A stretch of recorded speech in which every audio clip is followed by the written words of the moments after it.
Yes, good evening. Shall we start?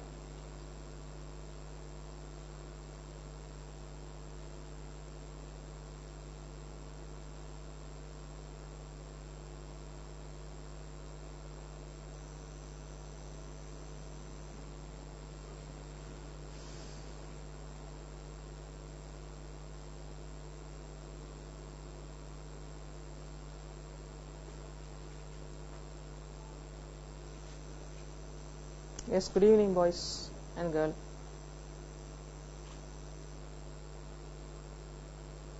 Shall we start? See, yesterday we were talking about carboxylic acid and the properties of carboxylic acid. Today we will see some other properties of carboxylic acids. And yesterday we have seen certain important properties of carboxylic acid. Out of that, one is that esterification reaction, which is an important reaction, and also decarboxylation reaction, which is another important reaction. Dehydration reaction, which is so important.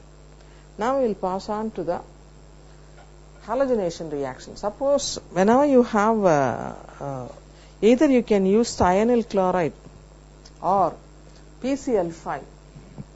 Here the role of PCl5 is the OH group is converted into Cl. So out of that PCl3, this side 1 Cl and this side 1 Cl, 1 Cl goes to the carbon and O goes to the PCl3, and H and Cl react to give you the HCl. Just you know this. With this, so far they have not asked any question based on this. Okay, just you know that, because this you have seen it already in the properties of PCl5. Any compound with the OH group will be converted into Cl by the action of PCl5. The next one is, suppose if you take formic acid. If you take acetic acid, you get acetyl chloride. If you take formic acid, instead of this OH, it becomes Cl. It's called formyl chloride. But formyl chloride, if you forget this is carbon monoxide. And if you forget this is HCl. So formyl chloride will decompose to give you HCl plus carbon monoxide. So formic acid gives an acid chloride which is very unstable, decomposes to give you HCl and CO2. And then when you talk about the carboxylic group has this functional group like this. That is, or generally we used to write it as O minus, and then this becomes O minus and double bonded oxygen. Okay, this is called resonance. Here they differ only in the position of electron. What do you mean by resonance? Means they differ only in the position of electron. Whenever you have two such types of ions which differ only in the position of electron, they are called resonance hybrid. Whenever you come across resonance hybrid, that ion is very, very stable. So that is why carboxylate ion is very stable and acidic in nature. Okay, acidic nature is mainly due to the stability of the carboxylate ion. Hence, reactions characteristic of CO group is almost absent with acids. They do not form addition product with HCN and hydrazine. And moreover, the C double bond O either may be between this oxygen and carbon or between the other oxygen and carbon, and that is why you can't specifically say that this is the carbonyl carbon-oxygen bond, and that is why it does not undergo reactions like addition reactions with HCN and hydrazine. Then we have reduction. Whenever you have this carboxylic group, COOH group, when that is reduced hydrogen in the presence of ruthenium under pressure, or you can use lithium aluminum hydride. And now what will happen means the RCOOH becomes RCH2OH, that is primary alcohol. So lithium aluminum hydride will convert your the carboxylic group into the primary alcohol. Generally, we used to see that the primary alcohol on oxidation gives an aldehyde, which on further oxidation gives an acid. Whereas in the case of carboxylic group, when that is reduced, we get a primary alcohol. This also is of I can't say that this is so important and based on that 1 markல வேணா நீங்க ஞாபகத்துல வச்சுக்கோங்க. ஆசிட வந்து reduce பண்ணோம்னா lithium aluminium hydride reduce பண்ணா primary alcohol வரும். அதே இடத்துல லித்தியம் அலுமினியம் ஹைட்ரைடுக்கு பதிலா if you use HI and red phosphorus we get the corresponding hydrocarbon. இதுவும் வந்து 1 mark point of view an important one. You remember that 1 mark point of view ல இது ஒரு முக்கியமான question. And ஏன்னா acetic acid gives you ethane with HI and red phosphorus. And this is another important question which is called decarboxylation. So what do you mean by decarboxylation? Means this is removed. What is this? That means this is called the removal of carbon dioxide. And suppose when it reacts with NaOH, this carbon dioxide, this goes away and this we get this also along with this. Na2CO3 is the other product and H goes here and we get the corresponding hydrocarbon. இது நீங்க 10 lower classலயே படிச்சிருப்பீங்க. That is preparation of methane from sodium acetate. And sodium acetate is used with soda lime. Even now here also you can say that இப்போ இத பாருங்க, இந்த break ஆயிரும், இங்க break ஆயிரும், இந்த H will come here, the balance is Na2CO3. Okay, and so this decarboxylation is removal of carbon dioxide. And even acetic acid போட்டுட்டு கூட அதுல CO2 remove பண்ணீங்கன்னா automatically the other product is methane. When anhydrous salt or sodium salt of carboxylic acid is heated with soda lime, carboxyl group is removed with the formation of hydrocarbon containing 1 carbon less. இது ஒரு முக்கியமான question, ஒரு 1 mark question. Please underline in your book. ஏன்னா formic acid 160 க்கு heat பண்ணீங்கன்னா என்ன வரும்ங்கறத even நம்ம புக்லயே book back क्वेश्चंஸ்லயே இது இருக்கு. 160 degree C ல we get hydrogen and carbon dioxide. அதாவது இது ரெண்டும் போயிடும். இப்போ இது ரெண்டுத்தையும் ரிமூவ் பண்ணிட்டீங்கன்னா ஆட்டோமேட்டிக்கா அதர் ப்ராடக்ட் வந்து கார்பன் டை ஆக்சைடு. அதனால formic acid when it is heated we get or decarboxylated, removal of carbon dioxide, we get hydrogen. அடுத்தது carboxylate ion when it reacts with என்ன ஆகும்னா இந்த H plus இங்க வந்துரும் and CO becomes CO2. In the C double bond O minus becomes CO2. The halogenation, next one is halogenation, which is an important reaction. In the part விட the lower part இருக்குலையா அது ஒரு name reaction, HVZ reaction அப்படின்னு சொல்றது. இது எக்ஸாமினேஷன்ல நமக்கு கேட்டிருக்காங்க ஒரு 2-3 தடவை HVZ reaction. So what is meant by Hell-Olhard-Zelensky reaction அப்படின்னு சொல்றது. இங்க என்ன ஆகும்னு கேட்டீங்கன்னா when fatty acids are treated with bromine and phosphorus, இந்த COOH க்கு அடுத்த carbon is called alpha carbon. அந்த alpha carbon என்ன ஆகும் அப்படின்னு கேட்டா அந்த alpha carbonல substitution of bromine takes place and we get CH3CH Br first stepல. அப்புறம் இன்னும் கொஞ்சம் ஸ்ட்ராங்கா நம்ம brominate பண்ணோம்னா CH3CBr2COOH dibromo propionic acid alpha alpha dash அப்படிங்கிற காம்பவுண்ட் வரும். alpha carbon is substituted by bromine. whereas இங்க பாத்தீங்கன்னா இந்த HVZ reactionல இங்க வந்து bromine and phosphorus, ஆனா இங்க பாத்தீங்கன்னா bromine and phosphorus tribromide. when this is treated with bromine and phosphorus tribromide, first stepல the OH becomes Br. என்ன அதாவது just like our acyl chloride மாதிரி this is a bromide, carboxylic bromide.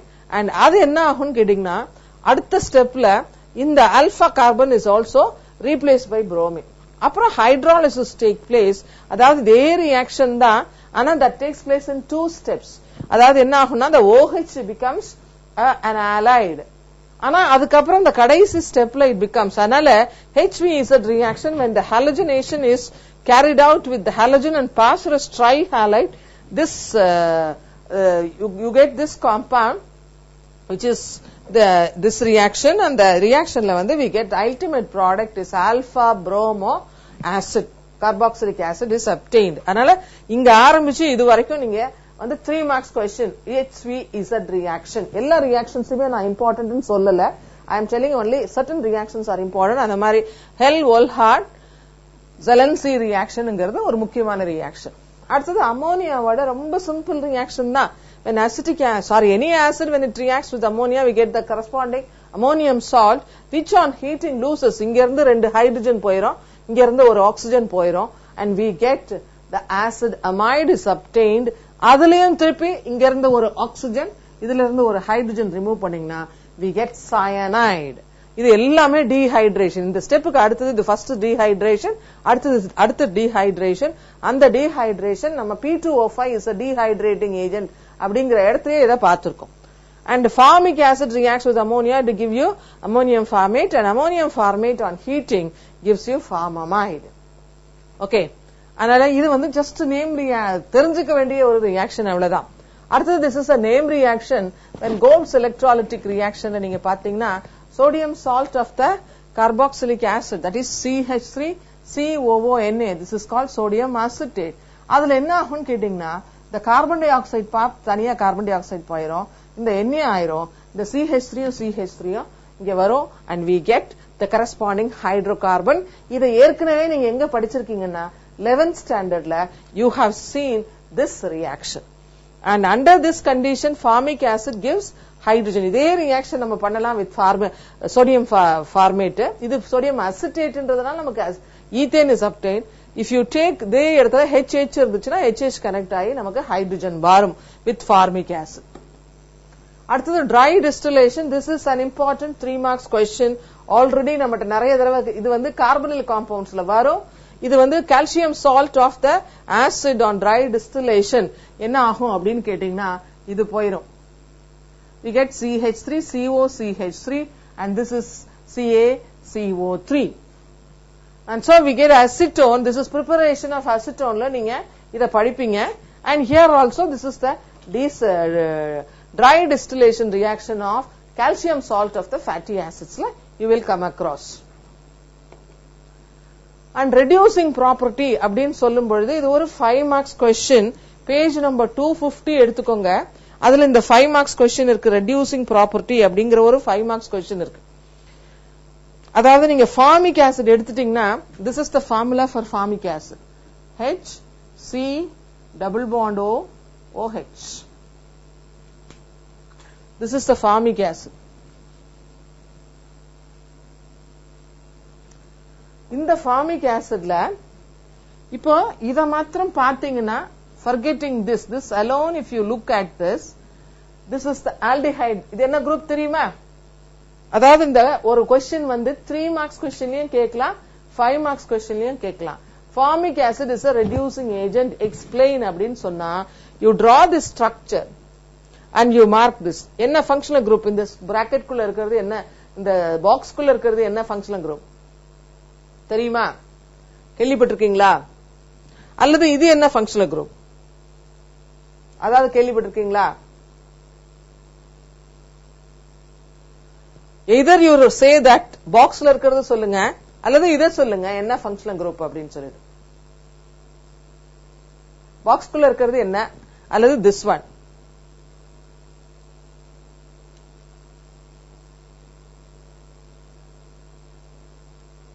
எதுப்பா carbon இல்ல. இந்த பாக்ஸ்குள்ள இருக்கிறது தான் ஆல்டிஹைடிக் குரூப். கார்பனில் சொல்லக்கூடாது, aldehydic group சொல்லணும். this part is the aldehydic group. Aldehyde குரூப்புக்கு தான் ரெடியூசிங் ப்ராப்பர்ட்டி இருக்கு. ஃபார்மிக் ஆசிடுக்கு மாத்திரம் தான் இந்த மாதிரி ஒரு ஆல்டிஹைடிக் ஃபங்க்ஷனல் குரூப் இருக்கு. அதனால this is acting as a reducing agent. so இப்படி பாத்தீங்கன்னா கார்பாக்சிலிக் ஆசிட் என்ன, அப்ப அந்த மத்த எல்லாத்துக்குமே இதுதான் வரும், கார்பாக்சிலிக் குரூப் மாத்திரம் தான் வரும். ஃபார்மிக் ஆசிட்ல மாத்திரம் தான் ஒரே ஒரு H இருக்கிறதுனால we get aldehydic functional group will be there. அதனால aldehydic group இருந்தாலே that is acting as a reducing agent. Formic acid is unique because it contains both aldehydic group and carboxyl also, hence it can act as a reducing agent. It reduces filling solution, tolerance reagent and decolorizes pink colored KMnO4. எல்லாத்துக்குமே aldehydic functional group உடைய reactions. அதனால இது சொல்லிட்டாலே போதும். இந்த structure நீங்க போட்டு காட்டணும், கட்டாயமா போட்டு காட்டிட்டீங்கனாலே it is understood that it has a reducing, this is having a reducing property. இப்ப இது போட்டிருக்கு, இந்த ஸ்ட்ரக்சர் நீங்க போடணும். அடுத்தது பாருங்க, in all cases formic acid is oxidized. Suppose நம்ம ஒரே ஒரு oxygen போட்டோம்னா this will go away as water.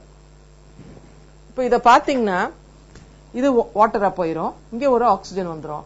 அப்ப we get carbon dioxide. When formic acid is oxidized, we get water and carbon dioxide. When formic acid is oxidized. அடுத்தது formic acid is a reducing agent. இது வந்து ஒரு 5 marks question. Formic acid is a reducing agent அப்படின்னு சொல்லும் பொழுது ஏங்கறதா கேள்வியா இருக்கும். அந்த ஏங்கற கேள்விக்கு என்ன பதில் நீங்க சொல்லணும் அப்படின்னு கேட்டீங்கன்னா, ஃபர்ஸ்ட் ஆஃப் ஆல் அந்த ஸ்ட்ரக்சரை போடுங்க. ஃபார்மிக் ஆசிட்னுடைய ஸ்ட்ரக்சர் ஒரு பக்கம் ஆல்டிஹைடு ஃபங்க்ஷனல் குரூப், இது வந்து ரெடியூசிங் ப்ராப்பர்ட்டி, அங்கிருந்து ஆரம்பிச்சு ப்ராப்ளம் ஃபார் பிராக்டிஸ். அது ஈவன் சி கூட நீங்க எழுதணும்னு அவசியம் இல்ல, ஏவையும் பிவையும் வித் ஸ்ட்ரக்சர் நீங்க எழுதினாலே 5 marks உங்களுக்கு கிடைக்கும். அந்த ரெண்டுத்துக்கும் 2.5 அலாட் பண்ணுவாங்க. நல்லா கவனிச்சுக்கோ. அதனால easily you can get 5 marks for this. இங்க பாருங்க, when formic acid reacts with Ag2O என்ன அப்படின்னு கேட்டீங்கன்னா, that is called Tollens reagent. Ammoniacal silver நைட்ரேட்க்கு என்ன பேரு அப்படின்னு கேட்டா Tollens reagent. அதாவது formic acid reduces ammonical silver nitrate solution to metallic silver. ammonical silver nitrate இது வந்து நீங்க ஏற்கனவே திருப்பி எங்க படிப்போம்னா carbonyl compounds lessonல this will come across. So formic acid with Ag2O we get silver oxide is reduced to silver, metallic silver. அந்த test டியூப்னுடைய சைட்ஸ்ல பாத்தீங்கன்னா அப்படியே லஷர் silver metal இருக்கும், பாக்கிறதுக்கு மிரர் மாதிரி இருக்கும். அதனால தான் இதுக்கு பேரு சில்வர் மிரர் டெஸ்ட் அப்படின்னு சொல்றது. Deposition of silver on the test tube அல்ல எந்த ஒரு கண்டெய்னர்ல இருந்தாலும் you can see that, and that is why this is called as silver mirror test. Only reducing substances will undergo this. Formic acid with Ag2O gives you Ag plus carbon dioxide and H2O. அதே மாதிரி அடுத்த reaction என்னன்னா formic acid with Tollens reagent. So Tollens reagentங்கிறது என்னன்னா copper சல்பேட்டும் potassium hydrogen tartrate அப்படின்னு ஒரு compound, ரெண்டும் சேர்ந்தா அதுக்கு பேரு felling solution. And formic acid reduces filling solution. It reduces, அதாவது filling solution என்ன கலர்ல இருக்கும்னா ப்ளூ கலர்ல இருக்கும். அந்த ரியாக்ஷன் ஆன அப்புறம் அது ரெட் கலரா மாறும் due to the formation of Cu2O, which is called cuprous oxide, which is red in color. Cupric salts are blue in color and cupric oxide is black in color, whereas cuprous oxide is red in color. இந்த colour வந்து change ஆகும் blue கலர்ல இருந்து. இப்ப formic acid எடுத்துட்டு அதுல நீங்க felling சொல்யூஷனை போட்டு ஹீட் பண்ணீங்கன்னா இந்த கலர் வந்து ப்ளூல இருந்து ரெட்டா மாறும். அப்படி கலர் ப்ளூல இருந்து ரெட்டா மாறினாலே you can say that aldehydic functional group is there and this is the reaction. So இந்த ரெண்டு ரியாக்ஷன் எழுதுறதுக்கு 1 mark அலாட் பண்ணிருப்பாங்க. அந்த எக்ஸ்பிளனேஷனுக்கு 1.5 கொடுப்பாங்க. And so you can score 5 out of 5 when you write these two equations and although the structure of formic acid, aldehyde functional group and acid functional group. அடுத்தது, when formic acid is heated at 360 degrees C, இந்த H போயிரும், a bond is formed between this. அப்படி வந்துச்சுன்னா this is called sodium oxalate. Oxalic acid னுடைய salt. We get COONA, COO, sodium oxalate is formed. Okay, and the temperature is 360 degrees C. And இது வந்து problem வந்து என்ன கேள்வி கேட்பாங்கன்னு கேட்டீங்கன்னா, ஆசிட்ஸ்ல வந்து இது வரைக்கும் ப்ராப்ளம் கேட்கல. ஆனா என்ன ஒரு ஆல்கஹால்ல தான் ப்ராப்ளம் கேட்கணும் அப்படின்னு நம்ம வந்து டிமார்க்கேட் பண்ண முடியாது. ஆல்கஹாலை ஆக்சிடைஸ் பண்ணா உங்களுக்கு வந்து ஆல்டிஹைடு வரும், ஆல்டிஹைடு ஆக்சிடைஸ் பண்ணா நமக்கு ஆசிட் வரும். அதனால they are all interrelated. Okay, அடுத்தது இங்க formic acid gives red precipitate when heated with filling solution, but acetic acid does not give reason. Structure போட்டாலே தெரிஞ்சிரும் அதுல aldehyde functional group இருக்கு. An aldehyde group, but acetic acid has no aldehyde group, hence formic acid reduces filling solution அப்படின்னு சொல்லிரலாம். இது ஒரு 3 marks question கேட்கலாம். Why formic acid alone reduces filling solution? Formic acid னுடைய uses என்ன அப்படின்னு கேட்டீங்கன்னா, formic acid is used in textile industry for preparing mordant and in leather tanning for removing lime from hides. அடுத்தது rubber latex, அதாவது rubber பாலை உறைய வைப்பதற்காக by coagulating rubber latex. Nickel format வந்து கேட்டலிஸ்டா use பண்றாங்க as a stimulant for the growth of yeast and an antiseptic in the preservation of fruits. and in the treatment of gout. Goutங்கிறது ஒரு disease, அந்த disease cure பண்றதுக்காக formic acid is used. அடுத்தது ஒரு 3 marks question. என்ன question அதுக்கு சொல்லலாமா? At least question ஆவது சொல்லுங்க, ஆன்சர் சொல்லலனா கூட பரவாயில்ல. What is the question? For the next answer is given there. You tell me the question for that.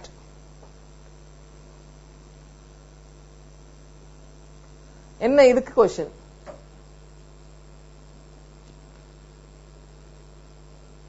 என்ன question கேட்கலாம் இதுக்கு? Yes?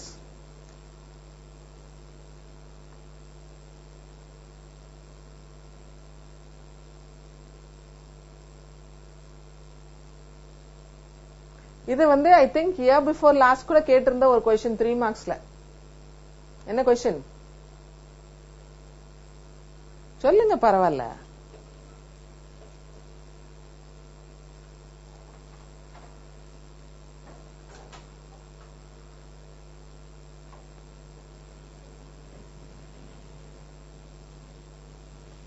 Yes, what are the tests for carboxylic acid? Test for carboxylic acid அப்படின்னா 3 test இருக்கு. சாதாரணமா நீங்க ஒருத்தரும் நீங்க வந்து அந்த சால்ட் அனாலிசிஸ் டெஸ்டே பண்ணலன்னு சொன்னீங்க. அங்க நீங்க பாத்தீங்கன்னா சால்ட் அனாலிசிஸ்ல ஒன் ஆஃப் த டெஸ்ட் என்னன்னா அது வந்து பிரிஸ்க் எஃபர்வசன்ஸ் வித் கார்பனேட். அந்த மாதிரி acid carboxylic acid also gives effervescence with bicarbonate. அது ஒரு முக்கியமான test. Carboxylic acid gives brisk effervescence with sodium bicarbonate due to the அந்த effervescence வரதுக்கு நொர, nothing but நொர வரும். அந்த நொரைக்கு பேர் தான் brisk effervescence. அது எதுக்கு அப்படின்னு கேட்டீங்கன்னா due to the evolution of carbon dioxide. அடுத்தது aqueous solution of carboxylic blue litmus paper அப்படி ரெட் கலரா மாத்தணும்னா அது நம்ம சின்ன கிளாஸ்ல இருந்து படிச்சிருப்போம். அந்த மாதிரி blue litmus paper வந்து ரெட்டா மாறும் in carboxylic acid. And also suppose ஒரு drop carboxylic acid இருக்கு, ஒரு drop alcohol போட்டு ஒரு drop concentrated sulfuric acid என்ன வரும் சொல்லுங்க? ஒரு drop carboxylic acid, ஒரு drop alcohol, ஒரு drop acid, concentrated acid. இந்த மூணுத்தையும் மிக்ஸ் பண்ணா என்ன ரியாக்ஷன்? நேத்து நம்ம பார்த்தோமே என்ன reaction? What is the name of that reaction? That is called esterification. ஆல்கஹாலும் ஆசிடும் சேர்ந்தா வரக்கூடியது எஸ்டர். அதனால எஸ்டரிபிகேஷன், எஸ்டர் என்ன மாதிரி இருக்கும் அப்படின்னு கேட்டீங்கன்னா it has a pleasant smell. அதனால அந்த ஸ்மெல்ல வச்சு என்ன சொல்லலாம்னா எஸ்டர்ஸ் அந்த அதாவது இது மூணுத்தையும் மிக்ஸ் பண்ண உடனே pleasant smell வந்துச்சுன்னா the formation of ester is seen. அதனால on warming carboxylic acid with alcohol and concentrated sulfuric acid it forms ester which is identified from its fruity odor. Okay, அடுத்தது நான் சொல்லிட்டேன் ஏற்கனவே, அன்னைக்கு நேத்தே சொல்லிட்டேன். இப்ப நம்ம பார்க்க போறது ஒரு முக்கியமான ஒரு 5 மார்க்ஸ் கொஸ்டின் அல்லது 3 மார்க்ஸ் கொஸ்டின். இதுல இருந்து நீங்கள் நிச்சயமாக எதிர்பார்க்கலாம். என்னதுல இருந்து சொல்லுங்க பாப்போம். இப்ப நம்ம 5 மார்க்ஸ் கொஸ்டினோ 3 மார்க்ஸ் கொஸ்டினோ எதுல இருந்து எதிர்பார்க்கலாம்? என்ன டாபிக்? என்னப்பா டாபிக்? என்ன காம்பவுண்ட்? நெக்ஸ்ட் நம்ம பார்க்க போறது அது ஒரு முக்கியமான கொஸ்டின்.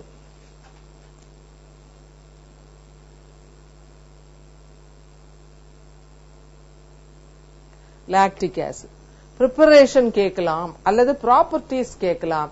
ஏதாவது ஒரு 3 ப்ராப்பர்ட்டிஸ். அதனால ரிமெம்பர் தட். இப்ப நம்ம இதுவும் முக்கியம். எது? டெஸ்ட் ஃபார் கார்பாக்சிலிக் ஆசிடும் முக்கியம். அடுத்தது பாருங்க மோனோஹைட்ராக்சி கார்பாக்சிலிக் ஆசிட். அதுல OH இருக்கும், COOH இருக்கும். அப்படி OH COOH ரெண்டுமே இருந்தால் that is called a hydroxy acid, a alpha hydroxy propionic acid. அது சில நேரத்தில் அதனுடைய ஐசோமர் என்னன்னா beta hydroxy propionic acid. Lactic acid is the main constituent of பால்ல இருக்கக்கூடியது. லாக்டோ அப்படின்னால மில்க், பால்ல இருக்கக்கூடியது. அதனால lactic acid is the main constituent of milk that has gone sour. புளிச்சு போன பாலில் உள்ளது. அடுத்தது நேச்சுரல் சோர்ஸ் அப்படின்னு சொல்லும் பொழுது பைருவிக் ஆசிட் வந்து ஒரு முக்கியமான இது எங்க அப்படின்னு கேட்டீங்கன்னா ஆர்கானிசத்துல டியூரிங் த ஸ்டார்ச் ஃபார்ம் ஆகும் இல்லையா, உங்களுக்கு போட்டோசிந்தசிஸ் டைம்ல வந்து ஸ்டார்ச் ஃபார்ம் ஆகும். அதுல precursor one of the important intermediate product வந்து நம்மளுடைய பைருவிக் ஆசிட். அதனால it is also present in gastric juice, cucumber and opium. Industrial அதாவது மேனுஃபேக்சரிங் மெத்தட் எதுல இருந்து மேனுஃபேக்சர் பண்ணுவாங்கன்னா சுகர், கேன் சுகர்ல இருந்து மேனுஃபேக்சர் பண்ணுவாங்க. Industrially, it is made by the fermentation of cane sugar or glucose to a dilute solution of cane sugar or glucose. நமக்கு என்ன அல்லது maltose கூட எடுத்துக்கலாம். A little amount of sour milk, decayed cheese is added. அதாவது அதுதான் is going to start the fermentation. Fermentation methodல தான் இதை prepare பண்ணுவாங்க. டெம்பரேச்சர் ரொம்ப முக்கியம். 40 to 45 degree C டெம்பரேச்சர் இந்த இடத்துல இருக்கணும்.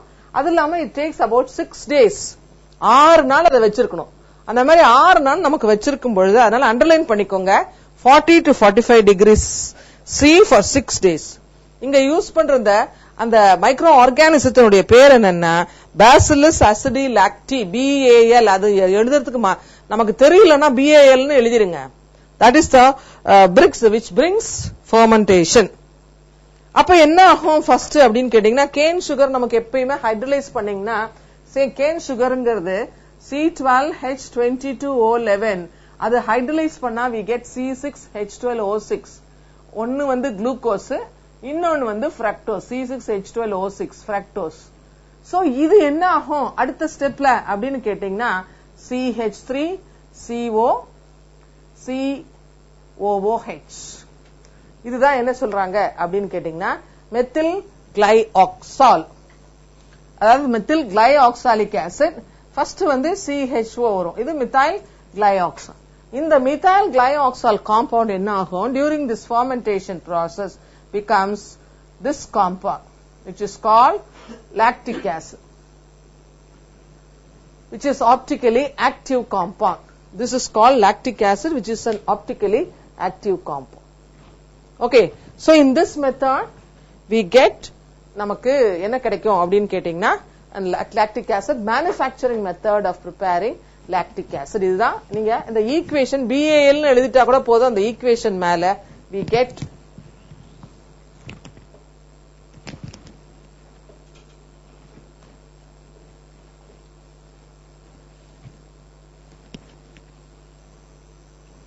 இல்ல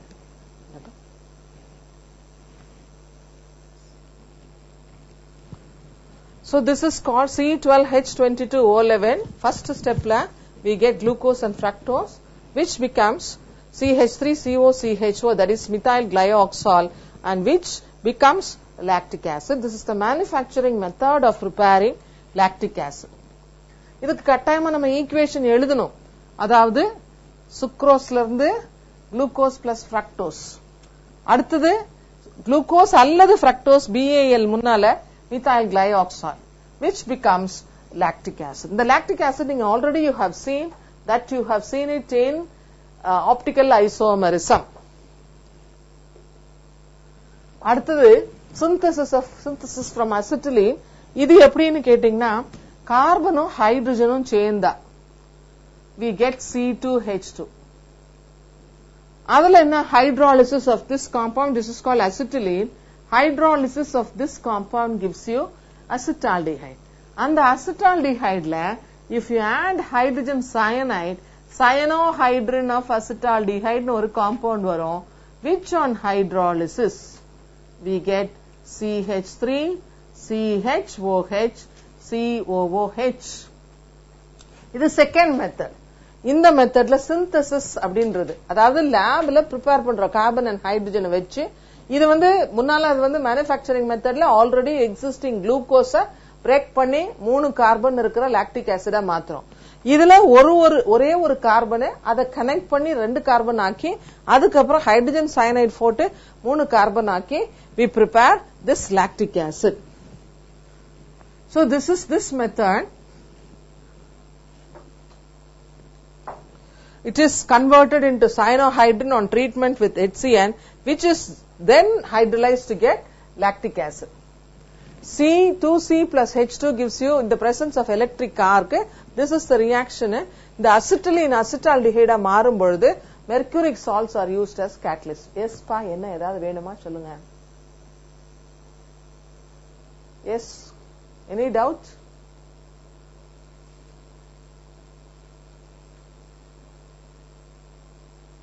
கேளுங்க, ஏதாவது டவுட் இருந்துச்சுன்னா கேட்டுக்கலாம்.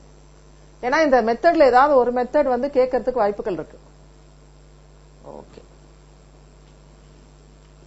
இது வந்து சிந்தசிஸ் சொல்றது. அடுத்தது மூணாவது மெத்தட் என்ன அப்படின்னு கேட்டீங்கன்னா, இது வந்து propylene CH3 CH double bond CH2 CH3 CH double bond CH2 அதுல குளோரின் போடும்பொழுது இங்க ஒரு குளோரின் இங்க ஒரு குளோரின் போகும். We get 1,2-dichloropropane which on hydrolysis gives you 1,2-diol. அதை ஆக்சிடைஸ் பண்ணா we get lactic acid. This is another method of preparing lactic acid. But இதை விட நம்ம ஃபர்ஸ்ட் மெத்தட் இருக்கு இல்லீங்களா, மேனுஃபேக்சரிங் மெத்தட், அதான் ரொம்ப முக்கியமான ஒரு ரியாக்ஷன். அடுத்தது நான் லாஸ்ட் மெத்தட் என்ன அப்படின்னு கேட்டீங்கன்னா, this is alpha bromo propionic acid. Second கார்பன்ல உங்களுக்கு புரோமின் இருக்கு, இதுல சில்வர் ஆக்சைடு, மாய்ஸ்ட் சில்வர் ஆக்சைடை யூஸ் பண்ணோம்னா we get lactic acid. Hydrolysis of alpha bromo propionic acid or hydrolysis of using moist silver oxide gives lactic acid. So lactic acid பத்தி ஏதாவது உங்களுக்கு தெரியுமா அப்படின்னு கேட்டீங்கன்னா, this is a substance which is தெரியுமாப்பா, சொல்லுங்க, கேளுப்பா, என்னவோ நீ கேட்கணும்னு நினைக்கிற, சொல்லு, அவன்கிட்ட கொடுப்பா, சொல்லு.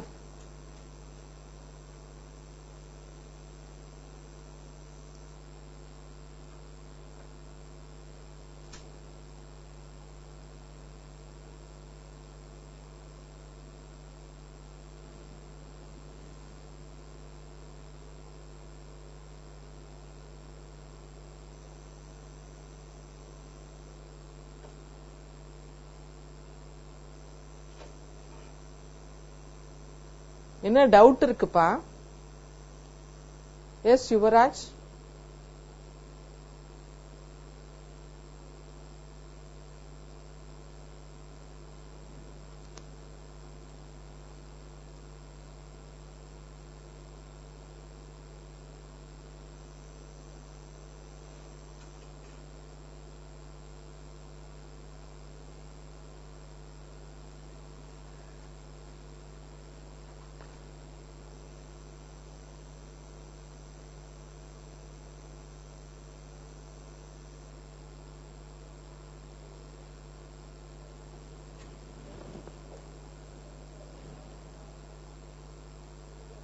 பேசுறது கேட்கலையா?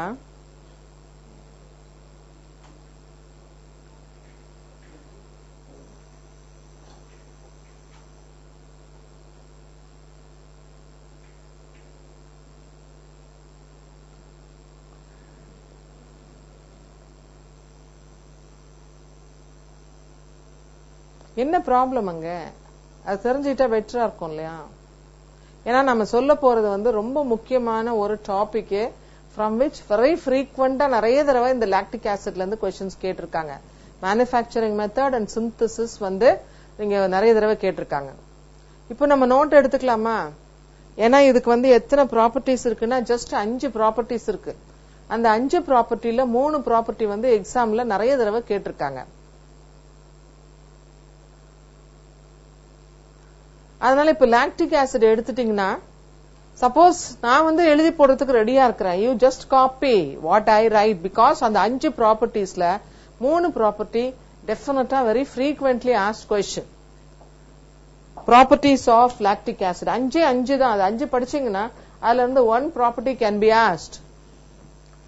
For example the first property பாருங்க, அதாவது ferrous sulphate and H2O2 hydrogen பெராக்சைடும் ferrous sulfateம் கலந்த கலவை, a mixture of ferrous sulfate and hydrogen peroxide.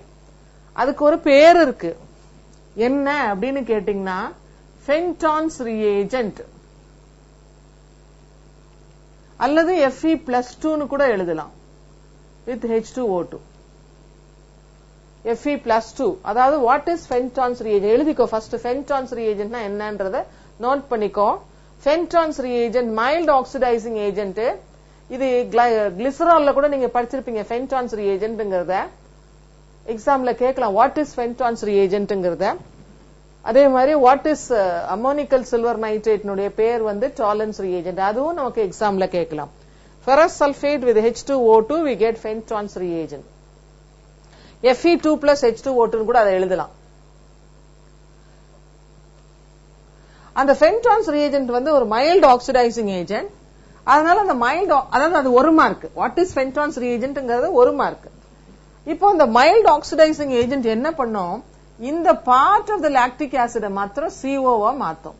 அப்படி அந்த பார்ட் மாத்திரம் CO மாறுச்சுன்னா this is called pyruvic acid. அதை எழுதுங்க, நோட்ல எழுதுங்க. ஏன்னா இது நிறைய தடவை 3 மார்க்ஸ்லயோ 5 மார்க்ஸ்லயோ கேட்டிருக்காங்க. when lactic acid is oxidized using Fenton's reagent,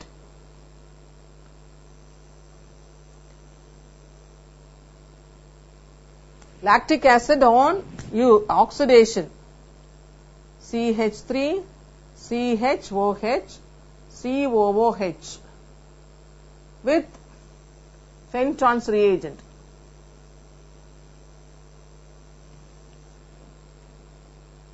We get pyruvic acid. The name of this compound is pyruvic acid. நிறைய தடவை இந்த நேம் ஆஃப், அதாவது இந்த ஸ்ட்ரக்சரே வந்து எக்ஸாம்ல கேட்டிருக்காங்க. பைருவிக் ஆசிட்னுடைய ஸ்ட்ரக்சர் கொடுத்துருவாங்க, CH3COCOOH சொல்லிட்டு அதனுடைய நேம் என்ன அப்படிங்கறத நிறைய தடவை கேட்டிருக்காங்க. சரி, மைல்டு ஆக்சிடைசிங் ஏஜென்டா இருந்தா நமக்கு பைருவிக் ஆசிட் வருது. ஸ்ட்ராங் ஆக்சிடைசிங் ஏஜென்ட், யாரு ஸ்ட்ராங் ஆக்சிடைசிங் ஏஜென்ட் அப்படின்னு கேட்டீங்கன்னா நம்மளுடைய பெர்மாங்கனேட், அசிடிஃபைடு பெர்மாங்கனேட். அது என்ன பண்ணும் அப்படின்னு கேட்டீங்கன்னா இதை பிரேக் பண்ணிடும். we get CH3COOH. one of the product is formic acid. When this is oxidized we get acetaldehyde, which on further oxidation can give you acetic acid. plus இன்னொரு part carbon dioxide and water ஆ மாறிடும். so this is what will happen when a strong oxidizing agent ஒரு carbon அந்த இடத்துல அதுல உடைஞ்சிரும். அடுத்தது dilute sulfuric acid. so dilute sulfuric acidல என்ன வரும் அப்படின்னு கேட்டீங்கன்னா, dilute sulfuric acidல ரொம்ப simple.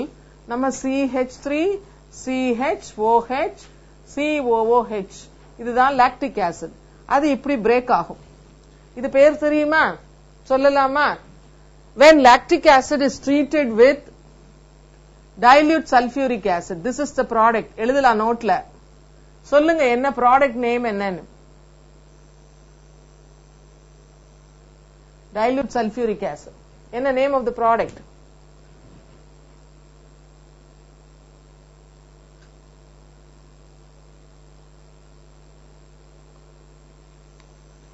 Name of the product is, இது ஒரு ப்ராடக்ட், அது ஒரு ப்ராடக்ட். அதனுடைய பேர் என்ன, இதனுடைய பேர் என்ன?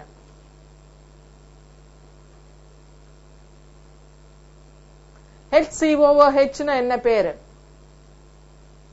CH3 CHO னா என்ன பேரு? this is HCOOH. yes, what about CH3 CHO? ஒரு நல்ல காம்பவுண்ட், எல்லாருக்கும் familiar compound. It's called CH1 னா என்ன? acetaldehyde.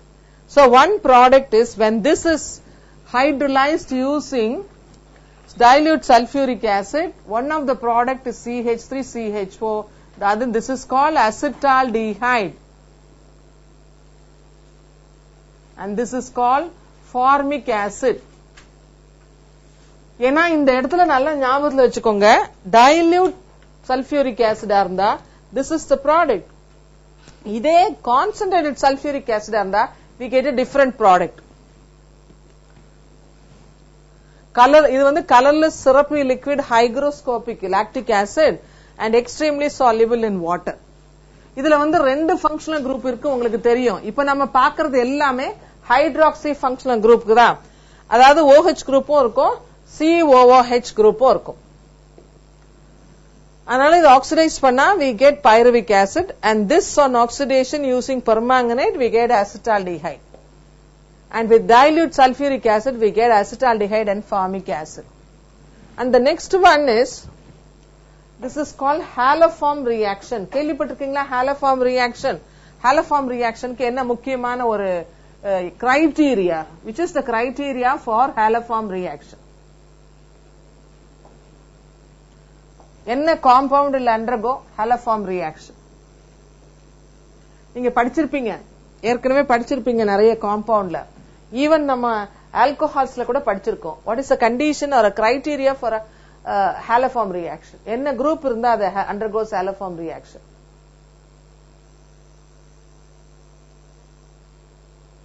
Which compounds will undergo haloform reaction?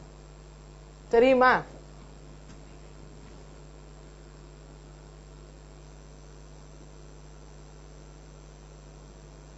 இந்த குரூப் இருக்கிற எந்த காம்பவுண்டுமே, அதாவது CHOH இருக்கும், அடுத்ததுல CH3 இருந்தாலே that compound will undergo haloform reaction.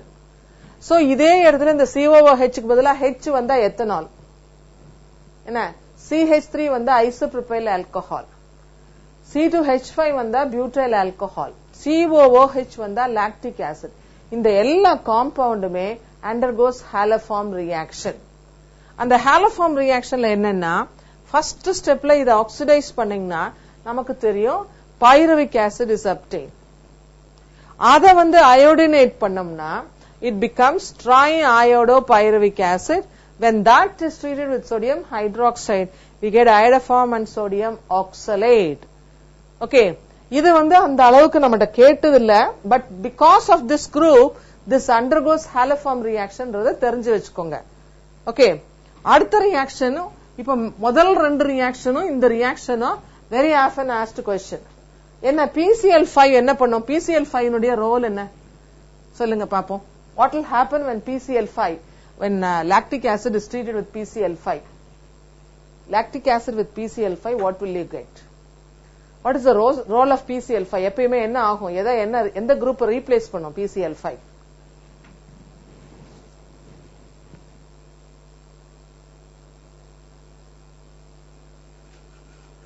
OH group will be replaced by what? Oh, yes.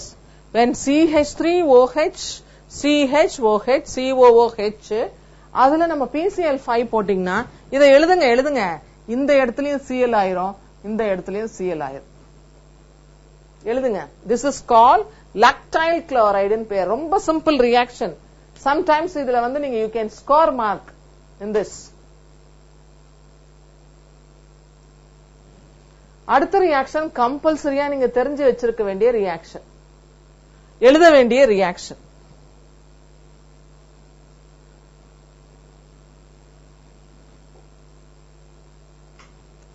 இது நிறைய தடவை எக்ஸாம்ல கேட்கப்பட்ட கேள்வி. என்ன கொஸ்டின்? என்ன 3 மார்க்ஸ்லயும் கேட்கலாம், 5 மார்க்ஸ்லயும் கேட்கலாம். என்ன கொஸ்டின் இதுக்கு? இந்த கொஸ்டினுக்கு ஒரு முக்கியமான question, very frequently asked question. What is the name of the question? What will be the question for this answer?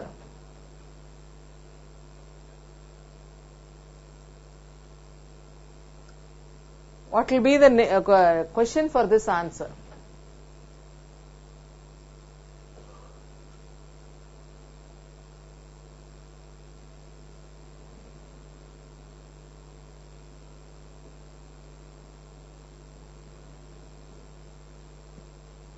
அப்படி கேட்க மாட்டாங்க.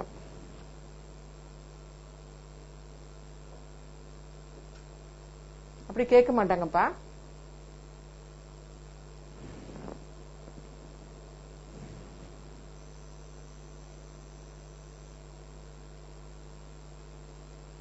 எக்ஸ்பிளைன் த ஃபார்மேஷனுக்கும் ரைட் த ஃபார்மேஷனுக்கும் ரொம்ப டிஃபரன்ஸ் ஒன்றும் கிடையாது இல்லையா? See, the cyclic ester is formed when lactic acid is heated in the presence of concentrated sulfuric acid. Formation of cyclic diester by heating with the presence of catalytic amount of concentrated sulfuric acid. ஏன் இந்த ரியாக்ஷனை நான் சொல்றேன்னா, already ஒரு reaction உங்ககிட்ட சொல்லியிருக்கேன், அதுவும் லாக்டிக் ஆசிட்லயே dilute sulfuric acidல. Acetaldehyde and formic acid is the product. அதே dilute H2SO4 இருந்தா you get acetaldehyde and formic acid. இதே concentrated sulfuric acid ஆயிருந்தா we get this compound which is called lactide.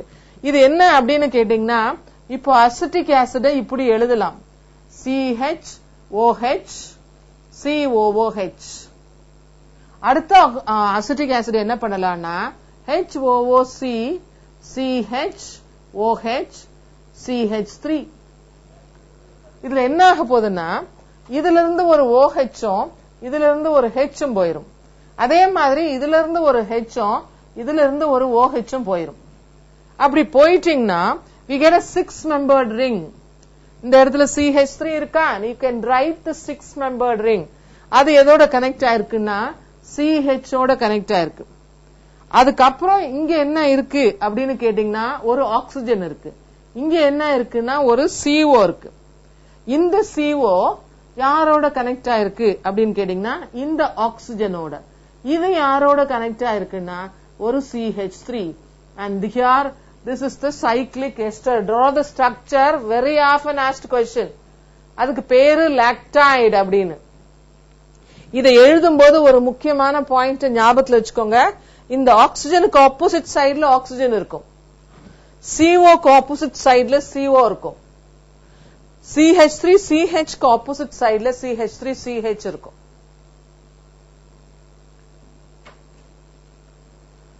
The formation of cyclic ester is an important question.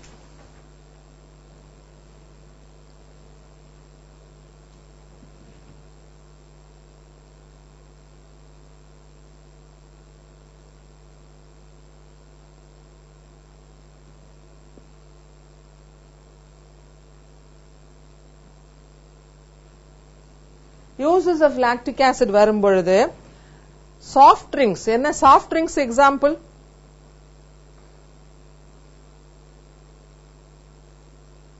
Coke, அந்த மாதிரி soft drinks preparationல lactic acid is used. And in tanning industry, leather industryல lactic acid is used.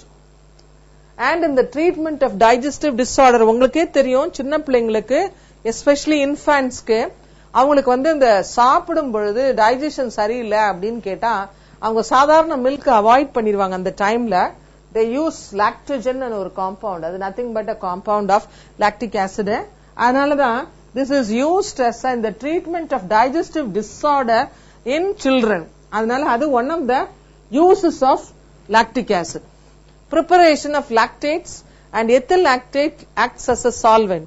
Silver lactate is an antiseptic and astringent. So these அதுல இது நீங்க காமனா சின்ன பிள்ளைங்களுக்கு நீங்க இத பாக்குறது day to day lifeல you must have come across. அடுத்தது dicarboxylic acid.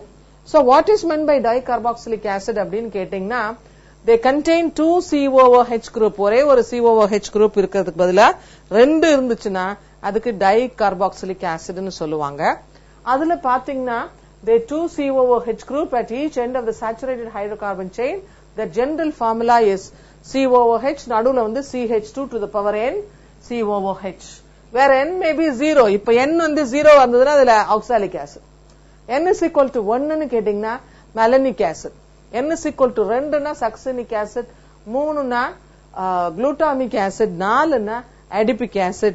The dicarboxylic acids are named as alkane dioic acid. ரெண்டு COOH இருக்கிறதுனால we call it as dioic acid. Most simple dicarboxylic acid இந்த common name என்ன அப்படின்னு கேட்டீங்கன்னா இது சாதாரணமா இது 4 போட்டிருக்காங்க இல்லையா, 4க்கு நடுவுல ஒரு G வரும். அதாவது இது சாதாரணமா என்ன சொல்லுவாங்கன்னா ஓம்ஸ் கேப் பண்ணுவாங்க. அதாவது O means 2 carbon, M 3 carbon, S 4 carbon.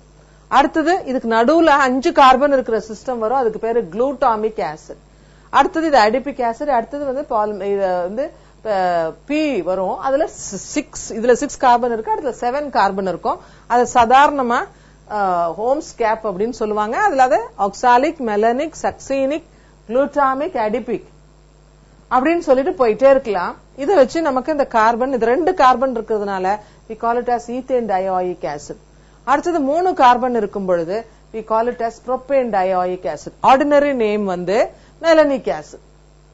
அதே IUPAC நேம் 1 2 3 கார்பன் இருக்கு, அதனால we call it as propane dioic acid. 4 carbon வரும்பொழுது பியூட்டேன் dioic acid. அடுத்தது 6 கார்பன். இந்த காம்பவுண்ட் ஏற்கனவே நம்ம பார்த்திருக்கோம், that is acid, adipic acid which has 6 carbon atoms, adipic acid. Okay, அடுத்தது preparation of ஆக்சாலிக் ஆசிட் அப்படின்னு சொல்லி பார்க்கும் பொழுது ஒரு மெத்தட் எல்லாத்துக்குமே நீங்க பாத்தீங்கன்னா குளுக்கோஸ்ல இருந்து depending on the condition, varying the condition, we can prepare any compound. ஒண்ணும் இல்ல, இதே குளுக்கோஸ் பார்த்தோம், கேன் சுகர் பார்த்தோம், அதுல இருந்து லாக்டிக் ஆசிட் ப்ரிப்பேர் பண்ணோம். இதே ஆக்சாலிக் ஆசிடும் ப்ரிப்பேர் பண்ணலாம். என்ன ஒரே ஒரு condition, you have to use vanadium pentoxide and nitric acid. கண்டிஷனை மாத்தும் போது we get various types of products. Laboratory method அப்படின்னு சொல்லும்போது oxalic acid is made by oxidation of sucrose or molasses with concentrated nitric acid in the presence of vanadium pentoxide. We get oxalic acid. The CHOH units present in sucrose molecules, அதாவது இதுல break ஆயிரும். அதாவது C6H12O6 break ஆகி நமக்கு 3 கிடைக்கும். அதே நீங்க sucrose எடுத்துட்டீங்கன்னா 12 கார்பன் இருக்கு. அதனால 6 oxalic acid molecule is obtained, and this is the laboratory method of preparing oxalic acid. அடுத்தது இந்த ரியாக்ஷன் நம்ம ஏற்கனவே எங்க பார்த்தோம்னா ஃபார்மிக் ஆசிட்ல பார்த்தோம். நான் சொல்ல கூட சொன்னேன் 360 degree C ன்னு சொன்னேன். அதனால sodium formate, when that is heated at 360 degree C, we get sodium oxalate.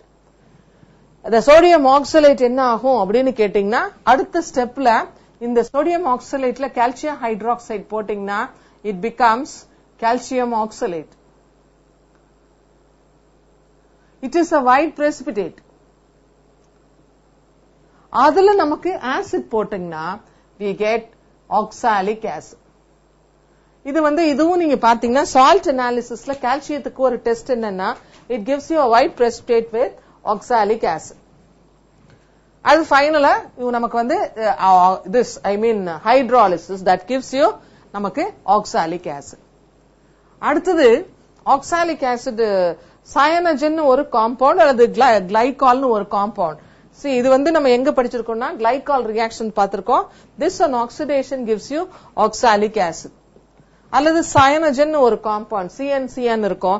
That also இது வரைக்கும் எக்ஸாமினேஷன்ல ஒன்னும் கேட்டதில்ல. மியார் இந்த ரியாக்ஷன் சயனஜனை ஹைட்ரலைஸ் பண்ணா நமக்கு ஆசிட் வருங்கிறத ப்ராப்ளத்துல யூஸ் ஆகும். அண்ட் தட் இஸ் வை இது அந்த மாதிரி ஆங்கிள் நீங்க படிச்சிருக்கலாம். அதை தவிர இங்க சக்சீனிக் ஆசிட் ப்ரிப்பரேஷன் கொடுத்திருக்காங்க. சக்சீனிக் ஆசிட பொறுத்த வரைக்கும் ethylene dibromide, when that is treated with sodium cyanide, we get ethylene dicyanide. எப்பயுமே cyanide on hydrolysis we get the corresponding acid which is called succinic acid. So மொத்தமா நமக்கு 4 methods of preparation of oxalic acid இருக்கு. அந்த 4 மெத்தட்ல manufacturing method கொஞ்சம் concentrate பண்ணுங்க. அதை base பண்ணி 1 மார்க்கோ அல்லது 3 மார்க்ஸோ கேட்கறதுக்கு வாய்ப்புகள் இருக்கு.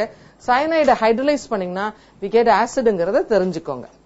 ஓகே, அதனால நெக்ஸ்ட் கிளாஸ்ல இருந்து இம்பார்ட்டன்ட் क्वेश्चंस வரும்போது அதை எழுதுனீங்கன்னா that will be better. Yes, good evening.